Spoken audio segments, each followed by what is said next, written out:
Will Eisner viveu uma vida pacata e longe dos quadrinhos. O caminho para a redenção levou 15 anos para ser construído, e mesmo então era uma via estreita.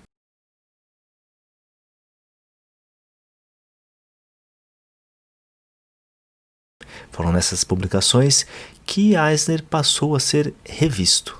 Com a publicação, em 1965, de The Great Comic Book Heroes, Will Eisner voltaria a ser relembrado como um autor de quadrinhos. Segundo Pfeiffer, autor do livro, Eisner era um cara de quem não se ouvia mais falar, estava completamente esquecido, tinha se esquecido de si mesmo e não fazia mais quadrinhos. Fiquei feliz que, em certo sentido, fui capaz de trazê-lo de volta dos mortos, ou pelo menos do exílio. Ainda assim, Eisner nunca realmente voltou de seu exílio dos quadrinhos, não no primeiro momento. Haveria reimpressões ocasionais ou ressurreições de seu material inicial, e ele dava aulas de ilustrações na Escola de Artes Visuais. Suas últimas grandes obras, porém, foram motivadas não pela consideração de seus colegas, mas por uma tragédia pessoal. No final dos anos 60, sua filha adolescente foi diagnosticada com leucemia. Quando ela morreu, ele ficou inconsolável. Por anos, Eisner se recusou a falar sobre a morte de Alice para qualquer pessoa fora de seu círculo íntimo. Foi só em 1978 que ele pôde enfrentar essa parte de seu passado. Nascia Um Contrato com Deus. Um Contrato com Deus era uma obra inovadora, até porque retratava a vida de pessoas comuns, em vários estados de depressão, apatia, paixões e obscenidades, vivendo em um único cortiço no Bronx.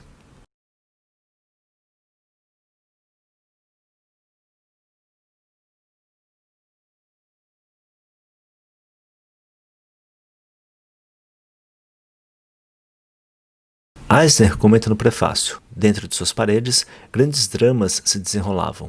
Não havia privacidade real ou anonimato. Todo mundo sabia sobre todo mundo. Dramas humanos, bons e maus, instantaneamente reuniam testemunhas como formigas enxameando em torno de um pedaço de comida. O termo graphic novel, ou novelas gráficas, foi usado para descrever quadrinhos de formato longo pelo menos uma década antes de Eisner. Na introdução, ele reconheceu sua dívida para com Lin Ward. Contrato com Deus compartilha preocupações temáticas com o magistral Homem de Deus de 1929, um romance em estilogravuras de Ward. A trama principal diz respeito a um imigrante judeu chamado Frim Hirt, que escreve um acordo com Deus em uma pedra. Ele viverá uma vida moral e o Senhor cuidará dele. Tudo vai de acordo com o plano, até que ele perde sua filha adotiva para uma doença. Como essa tristeza, como essa tragédia pode ser reconciliada com a noção de um Deus bom e onipotente? Eles não tinham, afinal, um pacto? A história era uma confissão. A minha dor ainda era crua, o meu coração ainda sangrava. A angústia de Frime era minha, o seu argumento com Deus também foi meu. As duas histórias seguintes, The Street Singer e The Supper, encontram inspiração na infância de Eisner. Ambas as histórias são cruéis e sinistras e cheias de tragédias irônicas. Embora The Street Singer seja uma imagem do alcoolismo e da violência doméstica, The Supper é a mais desviante, com implicações explícitas de pedofilia e que trespassam nossas ideias pueris de bom e mal. O conto que encerra o livro é Cookline, cujo título é uma mistura de Yiddish e inglês e que significa cozinhar por conta própria, e é parte romance pastoral e parte mundo tribal onde reinam os instintos animais. Cookline detalha um rito particularmente cruel de passagem para um adolescente, que Eisner deixa perfeitamente claro que era ele mesmo. O estilo gráfico de Eisner continuava a tirar o fôlego. Um dos contos, de Um Contrato com Deus, abre com uma perspectiva aérea de página inteira da Avenida Dropsy, com seus degraus, escadas de incêndio, varais estendidos de prédio em prédio, sua linha de metrô levando à distância e muitos outros detalhes minuciosamente indicados representados com pinceladas hábeis e casuais. Em seguida, temos uma série de painéis que mostram inquilinos conversando em suas janelas. Após isso, um zoom para se estabelecer uma cena específica.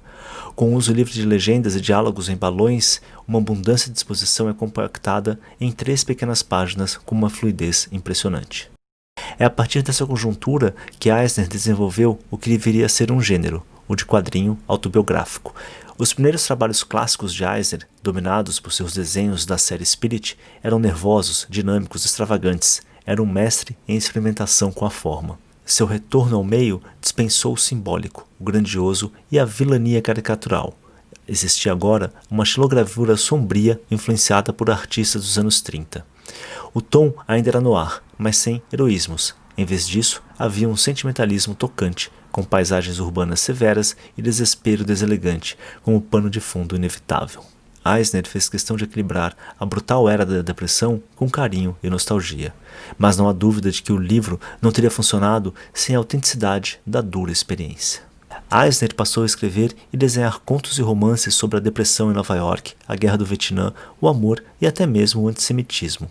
Esse compromisso é evidente em seu projeto final, O Complô. Ele terminou O Complô em 2004, pouco antes de morrer. É uma história gráfica abrangente dos protocolos dos sábios de Sião, retratando a origem dos protocolos como propaganda antissemita russa e o uso subsequente em outras culturas e por outros inimigos dos judeus. O nome de Will Eisner tornou-se sinônimo dos quadrinhos, e em uma entrevista, o crítico Scott McCloud falou sobre como isso aconteceu e sobre as principais características da obra de Eisner. O trabalho de Eisner, segundo Scott McCloud, tem um toque cinematográfico.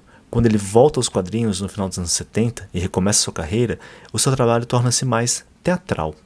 Ele desenhava os personagens juntos, sem as bordas características dos quadrinhos, como se eles estivessem em um palco. Era mais sobre pessoas e menos sobre armadilhas de gênero ou sobre filme noir. Há uma construção mais modesta, mas é bastante vívido como um teatro humano. É uma abordagem fascinante que ele faz. E isso é quase lírico às vezes. Há até um cantor de ópera em contrato com Deus, mas todos os personagens se sentem como se estivessem em uma espécie de ópera.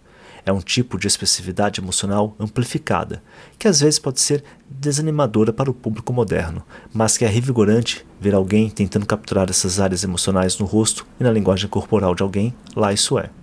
Ele é realmente excelente em capturar a qualidade da emoção que transparece, mesmo em algo tão simples como a maneira como alguém morde o lábio inferior ou olha para o sol. A abordagem de Eisner para desenhar pessoas não se parece com nada que eu possa imaginar. Ele pode ter se inspirado em ilustradores como Henry Clay e alguns cartunistas, suponho, que estão um pouco neste mundo. Ele adorava celebrar a particularidade de personagens individuais. Mesmo personagens incidentais, personagens que só apareceriam em uma ou duas páginas, eram únicos.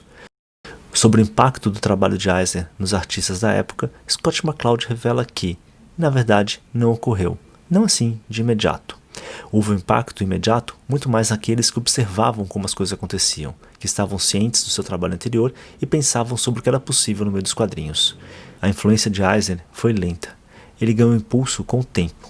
E, na verdade, o próprio termo história em quadrinhos foi algo que começou apenas com uns poucos e então gradualmente se espalhou e se tornou um padrão. Eisner imaginava uma maneira de fazer quadrinhos que parecia muito marginal, muito marginalizada quando começou. Então, com o passar dos anos e décadas, a capacidade de persuasão desse modelo fez com que se tornasse cada vez mais aceito. Tornou-se cada vez mais a norma olhar para os quadrinhos dessa maneira. Se você realmente vai mudar uma forma de arte, provavelmente vai começar fazendo algo que ninguém está necessariamente procurando. E isso não se encaixa em nenhum nicho de mercado. Isso parece quase irrelevante à medida que o mercado se movimenta. Mas essas são as obras que mudam gradualmente uma forma de arte.